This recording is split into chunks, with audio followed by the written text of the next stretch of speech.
നമ്മുടെ വീട്ടിൽ ആഴ്ചക്കെത്തുന്ന ഒരു രക്ഷിതാവ്. അദ്ദേഹം ആഴ്ചക്കാണ് ജോലി സ്ഥലത്തുനിന്ന് വീട്ടിലേക്ക് എത്തുന്നത്. ബാക്കിയുള്ളവർ അമ്മയും മക്കളും വീട്ടിലെ കാര്യങ്ങൾ നോക്കുന്ന ഒരു സിസ്റ്റം. ആലോചിച്ച് നോക്കൂ. രക്ഷിതാവ് ആ വീട്ടിലെ ബോസാണ്, അച്ഛൻ ബോസാണ്. പക്ഷേ അമ്മയും കുട്ടികളും ബോസിൻ്റെ താഴെ കുടുംബമെന്ന സിസ്റ്റത്തെ കൊണ്ടു നടക്കുന്നവരാണ്. ഈ സിസ്റ്റം പരിക്കുകളില്ലാതെ സ്മൂത്തായി നടക്കുന്നത് എങ്ങനെയായിരിക്കുമെന്ന് ആലോചിച്ചിട്ടുണ്ടോ?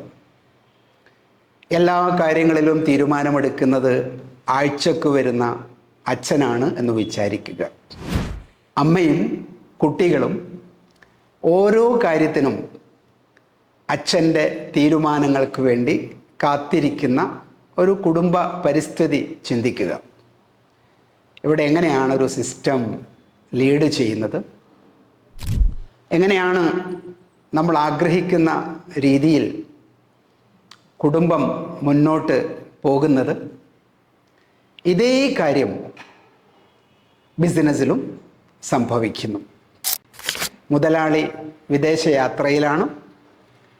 അദ്ദേഹം വന്നിട്ട് വേണം തീരുമാനമെടുക്കാൻ.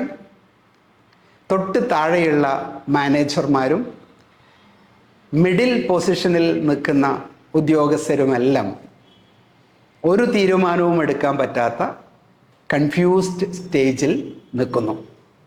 സിസ്റ്റം റൺ ചെയ്യുമോ? ബിസിനസ് മുന്നോട്ട് പോകുമോ?